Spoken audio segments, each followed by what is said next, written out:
Welcome to the show that looks at truth, fiction, and reality with a smirk.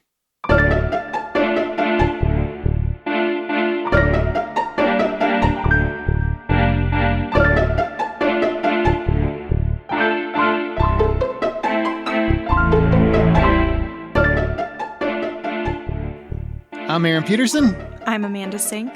And I'm Zach Parkerson. And welcome to Smirk. Each week, one of our hosts introduces an original story, which we then use as a springboard for a spirited and lighthearted discussion on whatever the moral or theme of their story is or was. And this week, it is Zach's turn. Zach, Joy Man. You happy? Drum roll. Am I happy? Yeah. Is the story, is it happy? Is it filled with joy and fun and love and rainbows? I don't think that's what our audience comes to me for. Okay. If you're happy and you know it, just clap your hands. No, you should have just walked past that. Well, I don't know. Do you hear the dead silence? Because nobody's happy anymore. Not on the internets. Twitter's not the internet, Aaron. You have to learn that. I think it's on the actual, like CNN is angry now. Everything is angry. Everything I used to go to for fun or information is all like, You used to go to CNN for fun? Yeah. Yay, floods! And they have their stand-up routines in the middle of the hour? I'm ready for you. You know what? Your stories are always interesting at the very least. If not They happy, if not joyous, they are well always written. interesting. They're very well written. Well, and you know what? I really appreciate. appreciate that. Thank you. Yeah, I I'm mean, blushing. If this was Goodreads, I would give you a whatever stars they give you. I think it's out of 5 stars. I'm pretty sure. 4.8. Why? But that's not out of 5. I need more. That's smile. out of 50. One more smile an episode. 5. That's. I mean, I'm smiling right now after all these. 5. Bam. Just compliments. Just like that. Just like that. Sweet. All right. It's me and Brandon Sanderson, the top 2 Goodreads authors. Sweet. I don't know that guy, but I bet he's awesome. But Are he's you not coming out. crazy? Who's Brandon Sanderson? The listeners know. He's writing the Stormlight Archives, Way of Kings, Words of Radiance. He's a big fantasy author right now. Oh, that's cool. I'm sure all of those Smirk listeners know who he is. I mean, it's a 10 novel series in progress. What number is he on? I think he just put out 3 late last year, but they're about 1,000 pages each. What? Like with 3 zeros? Yeah, No. That's how numbers work. he's like Martin, but he can write on time. Yeah, but that's why I like this show, because the stories are like 3 minutes on Audible. We try to tap it out of 500 words. All right, man, it's your turn. Go ahead. Let's hear Our this. 1,000 pages coming up. Oh, if you do a 1,000-page story, I'll be back in the winter. I'm taking a nap. Yeah. 60-hour audiobook episode. There better be dragons. How do you know there aren't? I don't, but I'm saying 1,000 pages, there better be a dragon at some point. All right, enough beating around here. Gather around the campfire. It's time for a story.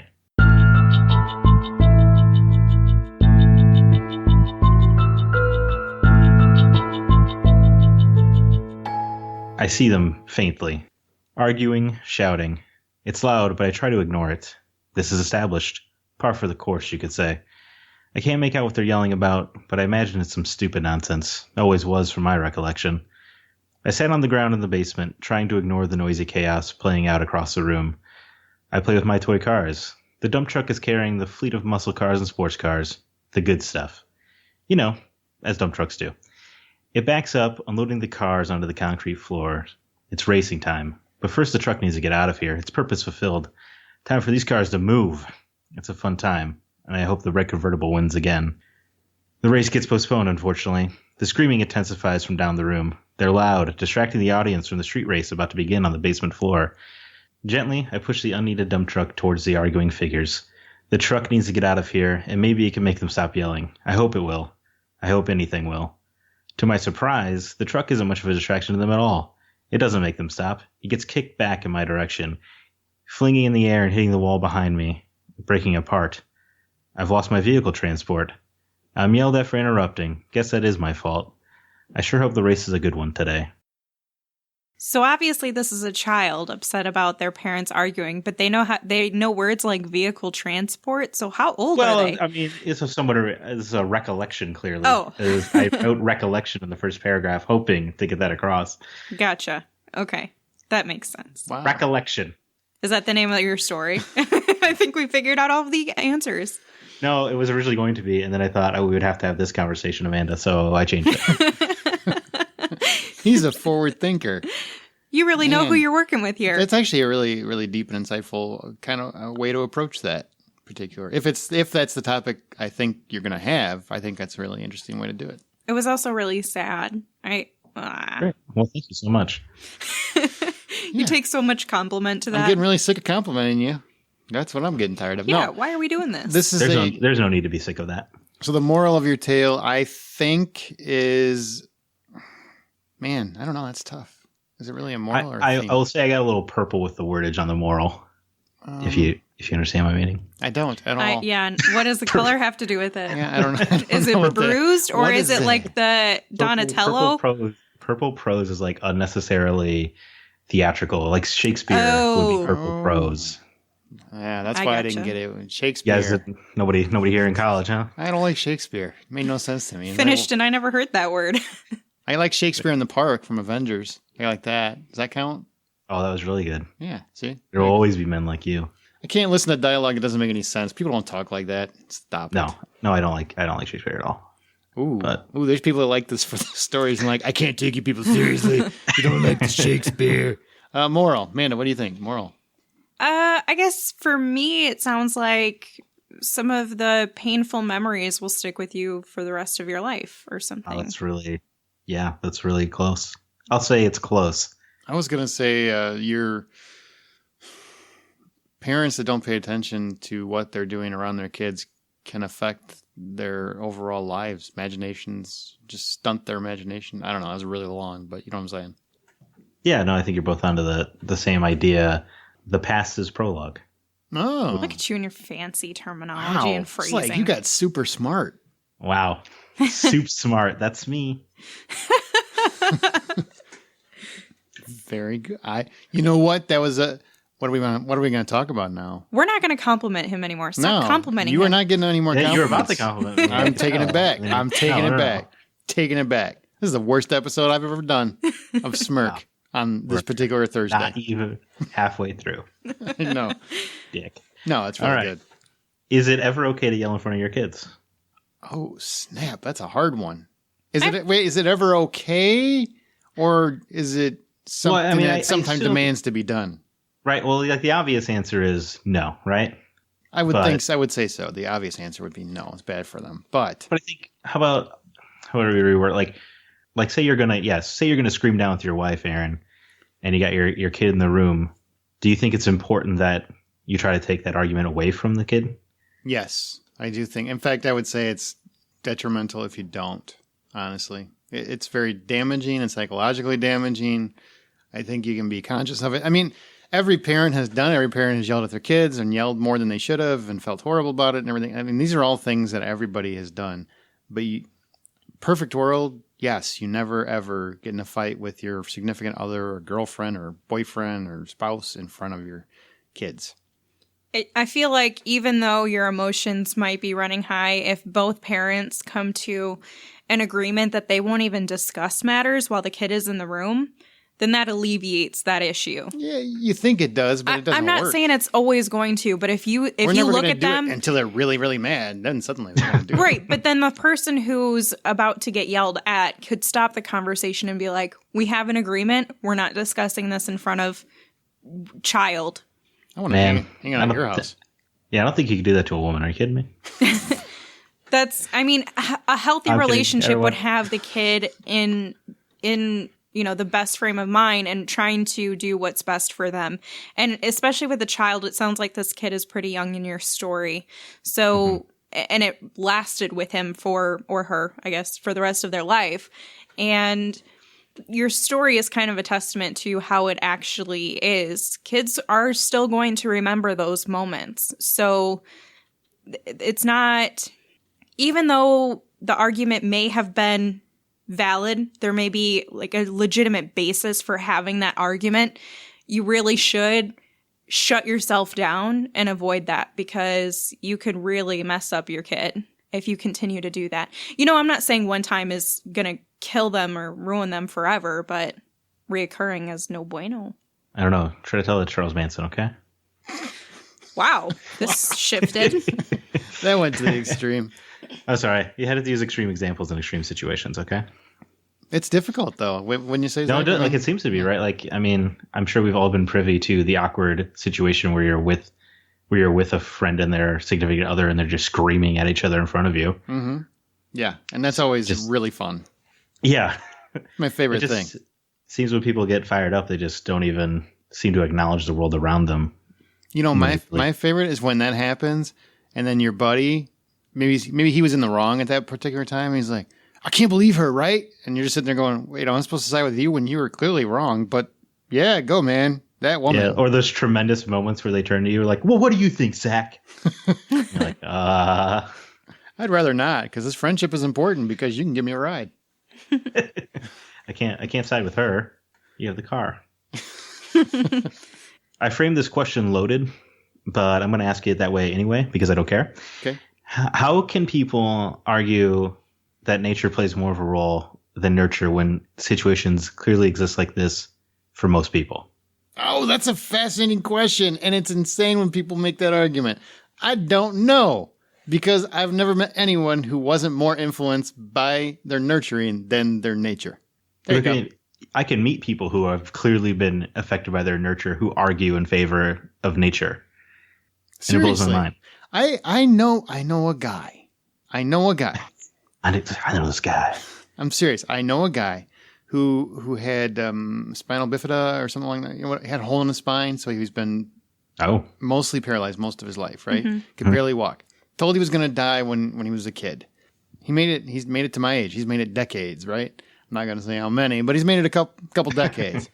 And he's had tons of hardships, nonstop, just pain and suffering in many respects, just constant battles in his life. And he is well adjusted, and he tries to do right. You know, he's a good person. Now, I don't know. You don't know anybody. Maybe in private, he beats cats. I have no idea, but he seems like a wonderful dude. And because his mother treated him with respect, loved him to death, helped him every time she could, never overcompensated. You know what I mean? Never spoiled him rotten. You know, she's right. Never let him live his never life. like screamed at the teacher that he wasn't taking care of her son's needs enough. Exactly. And he had a hard time. And like I saw him get bullied. You know, I tried to help him when I could. I saw him go through a lot of this stuff most of his life. I've run into him and I've seen him through the course of my life. If that doesn't prove to me it's not just nature, it's nurture that makes the bigger difference, I don't know what does, man. Because if I went through half of what he went through, plus the stuff that I went through like when I was a kid, I'd be Nino Brown. That's what I'd be from New Jack City. I'd just be dealing crack all over the Upper West Side. I love to reference New Jack City. That is a great film that is unappreciated and should be worshipped by more.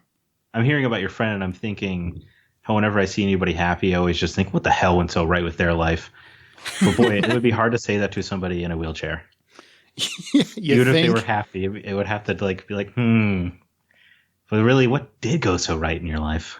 Especially when, I swear, I was there when he was told that he wouldn't make it past his 18th birthday. I mean, that's a really hard pill to swallow. And That's a rough birthday party. yeah, right? And he did, because he had a good attitude. And obviously that's not everything, but it's kind of hard to sit there and feel sorry for yourself when somebody's there like that. You know, And this guy's like Superman. He's a tough guy, very tough guy. Nothing but respect for that dude. Wow. That's a sweet story. Mm-hmm.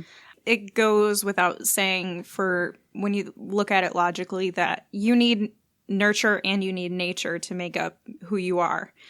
The nurture can't exist without the nature, and the nature can't exist without the nurture. They go hand in hand. There is no way you can specifically cite what the causation is for anyone unless it's scientific. So when it comes to nurture, that's when it starts to fall on the psychological aspects and the traumas and things that you've been through and your hardships and everything else. But some of those hardships come from the nature of your biological being. So if it weren't for those, natural things that are occurring within you, like in his situation, he wouldn't have had those hardships because he wouldn't have had, his spina bifida or whatever it's called. So he might not have encountered those things and needing to be nurtured in a different way. And I'm sure his mom had to take extra time to figure out how to do this. I think it would be very, what's the right word for this? I think it would be very damaging to try to say that one is more important than the other, because both of them play a really big role. If you were to say that nurture is much more important than the nature aspect, then you're taking out mental health completely. I don't necessarily agree with that. A lot of mental health illnesses, though, are a nature sort of aspect because they're biological. They're in your brain. But sometimes those illnesses aren't brought out without your nurture. So stressful situations, schizophrenia is a great example. And some of those are caused by nurture. That's what I'm saying. Some of them are caused or brought out by a nurture situation. So the two of them go hand in hand. Right. I hadn't considered, but I can see what she's saying, right? Because isn't bipolar disorder like a chemical imbalance in the brain? It is. Yes, that one is, yeah. Yeah. So I can see where she's coming from. A lot of the psychology and neuroscience community have sort of come to an agreement, even though there's a lot of controversy on this topic, which is, interesting that you bring this up, Zach. But they've sort of started to come to an agreement that they do intertwine and rely on each other. And it's really hard to prove that that it's an exact cause from something. The causation isn't there. You might have the correlation to either nature or nurture, but you can't really definitively always say that it's caused by one or the other more predominantly. You can, try to come to that conclusion and it might be right, but in my perspective, you may have been in a situation that caused something, but your brain kind of acts on that.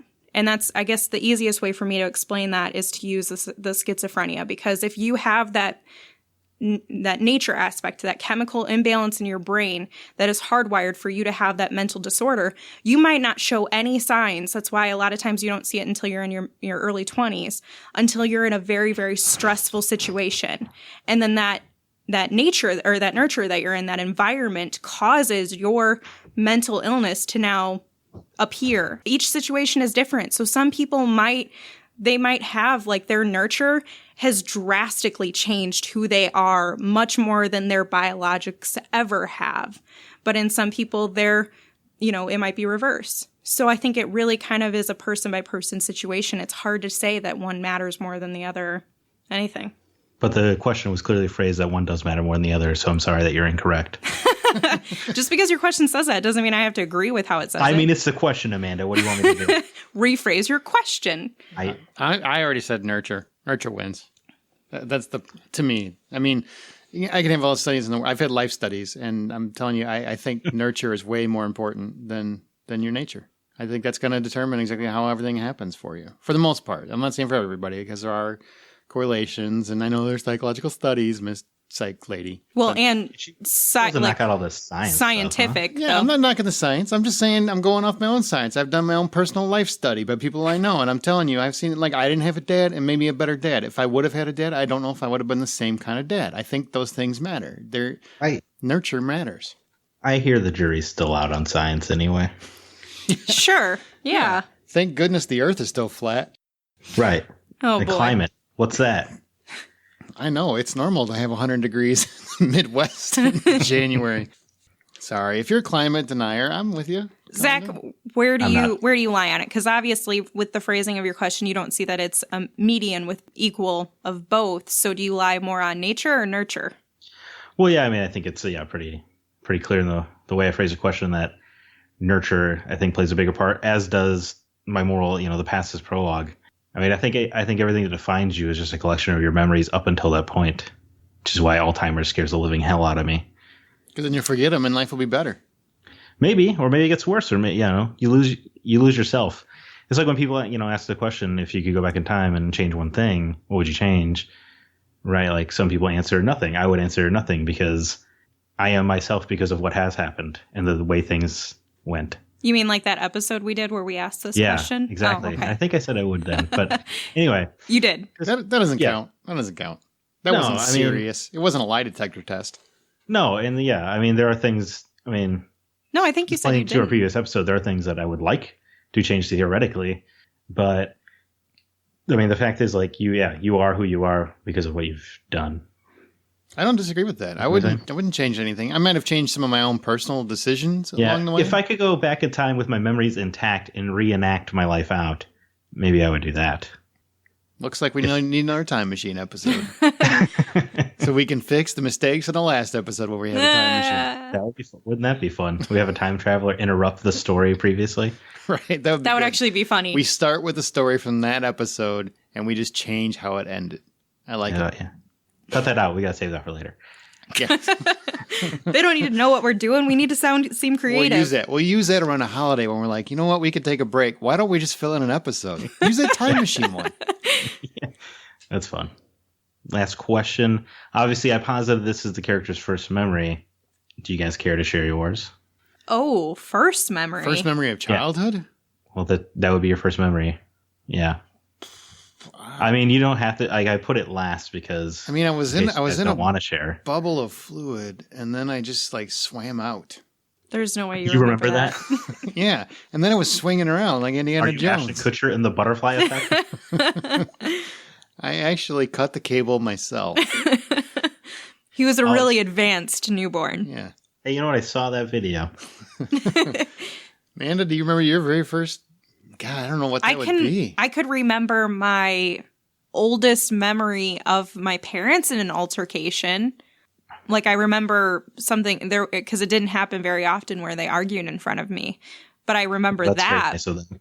But like oldest memory in general, I have no idea. I don't even know how to sort that timeline out in my head. Like, how old was I in this situation? I think you're overthinking it, the both of you. Just when you think of your first memory, what pops into your head? My very first, I am legitimately trying to, because like a bunch of stuff pops up and I can't remember the age. I think that's what he's yelling at us about, is that we're not just picking the first one that comes to our memory. Well, you don't have to pick. I assume you can try to sort the timeline. Dude, I can't. It doesn't even make sense. I didn't know if I just assumed the Legos were going to be involved, I guess. All right. Here, I remember football. My first thing that I can remember, because this was it throwing darts at a picture of your dad? No, probably no. But I was at. I didn't realize it put you both on the spot quite so much. No, I was at my grandparents' house, and I remember because I was angry when I was a little kid because I didn't have a dad, so I'm blaming him. And sure. He came back. He came back when I was an adult. Wonderful grandfather, not so good a dad at the time. I was at my grandparents' house, and my grandma was gone, and my grandpa. I was mad about something, and I was outside, and I was kicking over lawn chairs. This just sounds. It is so easy to imagine a little Aaron doing that. That happened. So I remember he came out. And he brought me in the house, and he spanked me with a belt, because that's what they did back in the day. It's not child abuse. I'm fine with it, so please don't file a complaint. And then he's like, you don't do anything like that again, I swear, because you're going to regret it. I remember that like there's no tomorrow. And I remember he sat me at the dining room table, and that was right next to the window where those damn chairs were. And I just kept looking at him, and I was stewing, and I ran out and kicked him again. And you're going to regret it. I remember parts of that before I blacked out. So, yeah, that's my first memory that I can recall.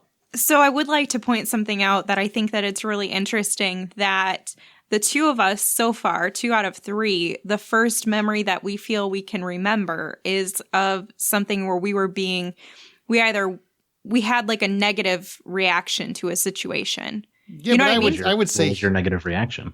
I kicked over some lawn chairs. He was angry, and then he was disciplined. She said 2 out of 3. Yeah, she hasn't told. I assume her story. Well, because mine was just the one where my parents were arguing. So I've seen videos of me in a certain place that I lived when I was, I don't know, up to 2 years old or something, and then moved somewhere when I was like 3 or 4 or whatever. But there's this instance where I was about 6 or something like that, and I just remember. And I can't visualize everything, but I remember my parents being like down the hall. My dad came to pick me up because my parents were already separated. And he came to pick me up, and they never argued in front of me. And very rarely have I ever even seen it beyond that point in my life. But they were down the hall, and they were like in front of the bedroom or something. Brown chicken. Wow. No, it was not Bound Chicka. Oh. Well, I mean, they can get angry and also bounce Chica. They did not. Maybe that's what sparked the argument. Maybe. But I just remember he couldn't perform. But yeah, so they were screaming at each other. And I remember being really surprised because I never really saw them get into it. And I always knew that they had their like issues, but I don't know, it just didn't really seem like it was ever that dramatic. And it was dramatic. But I don't remember anything that they were saying. I just remember being like further away. Like I think they thought I was in a different room or that I was far enough away that I didn't know what was going on, but I was clearly just like standing there watching them argue. So I think parents always think the kids aren't going to hear. Right. Like, how do you miss that? That's probably true. The walls are magic. Right. But that's all I remember. And I have most of my memories come from when I lived in that area because I moved a lot growing up. And that was the one place that I was at, I think, for more than a year. So it seems like trauma triggers the first memory is what I'm learning today. Well, and what's yours? Because if yours is the same, that's kind of what I'm thinking, is that it's something negative. We're not remembering something happy. Yeah, mine is the story is true. Oh. You like that? Oh, What a slick reveal, huh? That was pretty smooth, man. Smooth. Wow. I didn't think it was real. Well, then, you know what? It's not so good a story anymore. I thought you wrote something really smart. And you're like, well, I just pulled that from my ass. It was still written. No, we're not complimenting you. We're done. Okay, yes. No, it was written poorly, told poorly. It's a bad story. Whatever. I don't like it anymore now that it's true. I'm proud of unveiling that twist. Yeah, that was really well done. That clearly shocked both of us. And it makes it easier. You don't have to do it again. Yeah, I don't have to ask. My first memory, bitch, I already told you. Right. And now, yeah, no, we don't. I mean, I know I disrupted the truth and fiction guessing game. I think that was a really great That was reveal. really well done. Mm-hmm. You got me. You got me, Kappa. You got me. Wow. So yeah, it must be, I mean, not that we're like conducting our study right now. That's going to go in any published research facility. 3 out of 3 rate ain't bad. Yeah, that's science. We're at 100%. We're good to go. Done. Publish it. We're out of here. Write a paper. Yep. There you go. You got your story. You just put that in It has there. to be 500 words or less because that's as far as we write. 3 out of 3 authors agree. This is what causes it. It's just like a toothpaste commercial. I don't think that's how research in science works. That'd be funny. Yeah, it'd be great to be like 3 out of 3 researchers agree, but on the back we're like, but only 4 out of 5 dentists do.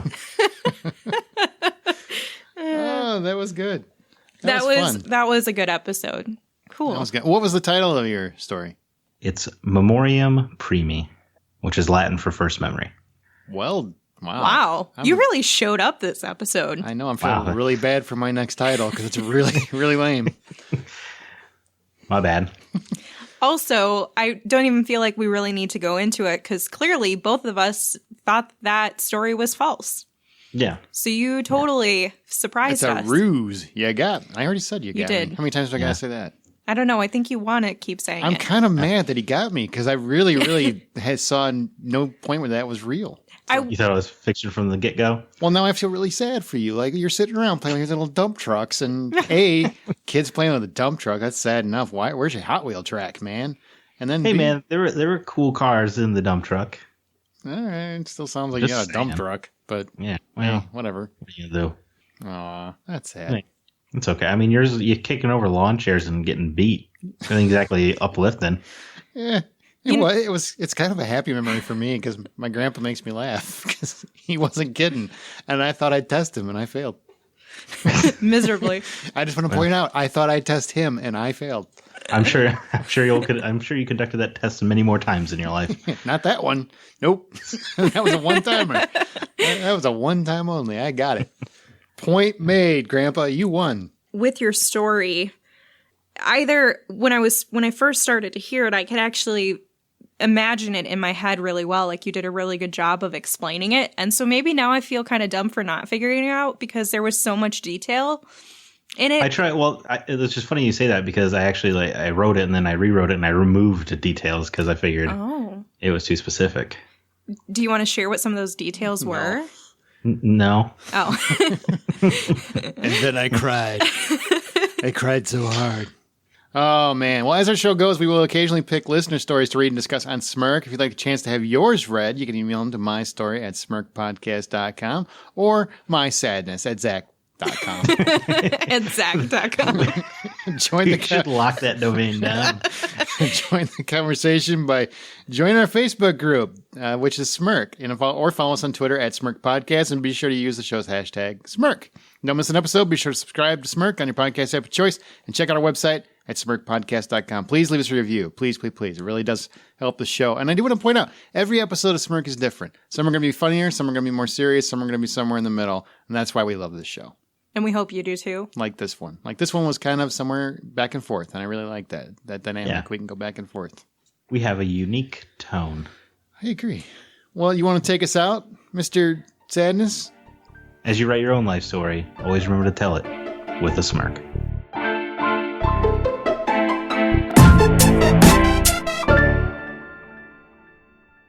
Do you want them to do it with a smirk? I feel like you want them to do it with a frown. You can smirk. You can hug your kids is what you can do. Is like, leave this episode and go hug your children. Seriously. Apologize to them before it's too late. Every parent who is listened to that episode is sitting there thinking to themselves now, shit.